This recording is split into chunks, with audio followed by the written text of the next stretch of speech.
आप सभी को मेरा प्रणाम। आज कुछ विशेष विषय को लेकर मैं अपना वक्तव्य मीडिया के मार्फत शेयर कर रहा हूँ।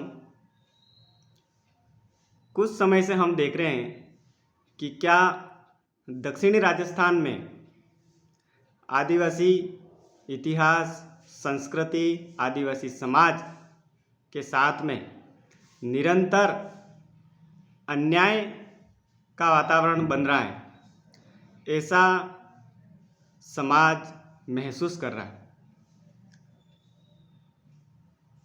वर्तमान समय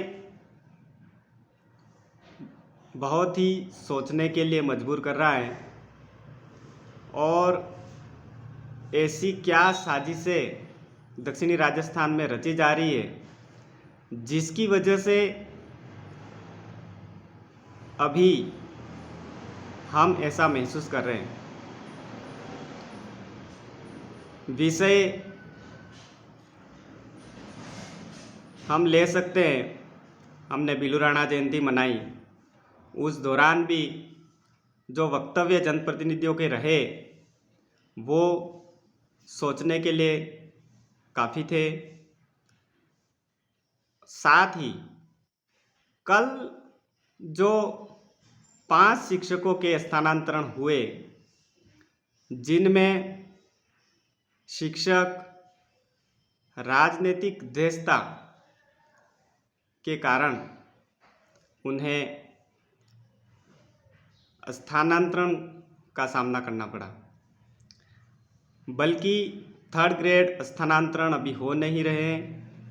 बीएलओ के लिए जो राज्य सरकार के आदेश हैं, उन्हें यथावत रखे जाने के लिए भी आदेश निकल चुके हैं। इसके बाद भी बीएलओ को भी नहीं बख्शा गया। ऐसी क्या साजिशें रची जा रही है। और सबसे बड़ी बात यह है कि सिर्फ एसटी समाज के ही सरकारी कर्मचारीगण को टारगेट किया गया। यहाँ बड़ी सोचनीय बात है। अब मैं सेम डे आपके समक्ष बात रखना चाह रहा हूँ कि दौसा से जो 40 प्रिंसिपलों का रिटायरमेंट का आदेश राज्य सरकार ने निकाला था, तो दौसा डॉक्टर किरोड़ी लाल जी, आदिवासी समाज के बड़े नेता ने उस आदेश को कैंसिल करवाया। उन्होंने भी जो बात मैंने अभी रखी वही बात रखी कि जाति विशेष के सरकारी कर्मचारीगण को ही क्यों टारगेट करके स्थानांतरण किया गया। इसी बात को लेकर उन्होंने शिक्षा मंत्री जी से काफ़ी बहस की है। हम सोच पा रहे हैं उनकी भावनाएं समय के साथ में कुछ रही हो, लेकिन आदिवासी समाज के प्रति हमेशा पॉजिटिव विचारधारा रही है। और हम कमी महसूस करते हैं दक्षिणी राजस्थान में भी एक ऐसा नेता हमारे समक्ष यहाँ पनपे और दक्षिणी राजस्थान में आदिवासी समाज के लिए पैरवी करें, क्योंकि ऐसा अन्याय सहन करना अब हमारे भी गले से ऊपर उठ चुका है। हमें सोचने के लिए मजबूर होना पड़ रहा है। मैं दोष किसी भी राजनीतिक पार्टी को देना नहीं चाह रहा हूँ। बीजेपी की सरकार पहले भी रही है, अच्छा शासन किया, समाज सुरक्षित महसूस कर रहा था, और अभी भी राजस्थान में सरकार चल रही है।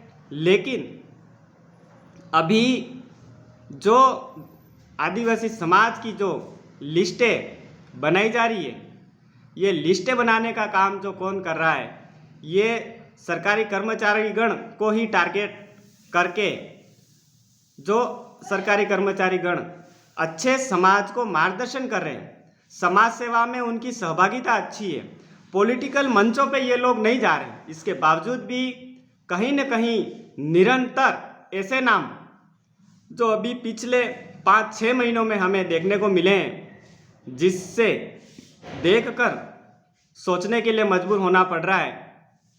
आप सभी को बता देना चाहता हूँ, मैं सभी पार्टी का सम्मान करता हूँ और हमेशा अन्याय होने पर ही मैं बोला हूँ, बाकी मैं सम्मान करता हूँ और करता रहूँगा। संविधान को आदिवासी समाज बखूबी जानता है और उसका पालन भी कर रहा है। अशांति अभी जो लग रही है उससे दक्षिणी राजस्थान में आदिवासी समाज काफ़ी दयनीय स्थिति में पहुंच रहा है। शिक्षा का प्रभाव क्या पड़ेगा जब शिक्षक ही खतरे में हैं? हम सोच सकते हैं कि क्या आदिवासी समाज के समक्ष ये चुनौतियाँ आ रही है, उसका सामना आदिवासी समाज कैसे करेगा? सभी समाजजन सोचें। इसलिए मेरा हमेशा एक विचार रहा है और मैं हमेशा बोलता भी आया हूँ कि आदिवासी समाज की जाजम को मजबूत किया जाए। राजनीति अपनी जगह है, लेकिन एक मंच ऐसा बने जहाँ पर भी आदिवासी समाज के साथ में अन्याय हो, वहाँ आदिवासी समाज इकट्ठा हो और उस अन्याय के खिलाफ लड़कर जीतकर और अपना स्वाभिमान को जगाएं, स्वाभिमान को बचाए रखें, अपने इतिहास को बचाए रखें, अपनी संस्कृति को बचाए रखें और सरकारी कर्मचारीगण को जो टारगेट हो रहा है उससे ऐसी गलत मानसिकता के जनप्रतिनिधियों से बचा जा सके। क्योंकि आज लिस्ट जो धरातल पे बन रही है और ऊपर जो बैठे हुए हमारे जो दिग्गज नेता हैं, वहाँ बिना छानबीन किए उस लिस्ट को विभाग में भेज रहे हैं और स्थानांतरण के आदेश निकलवा रहे हैं।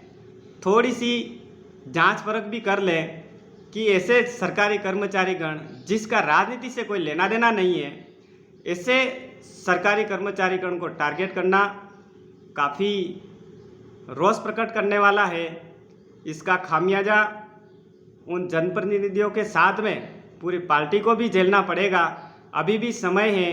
ये जो नीच सोच है उसे कहीं न कहीं अपने मन से मंथन करके बाहर फेंकी जाए और एक शुद्ध राजनीति के लिए मन बनाया जाए।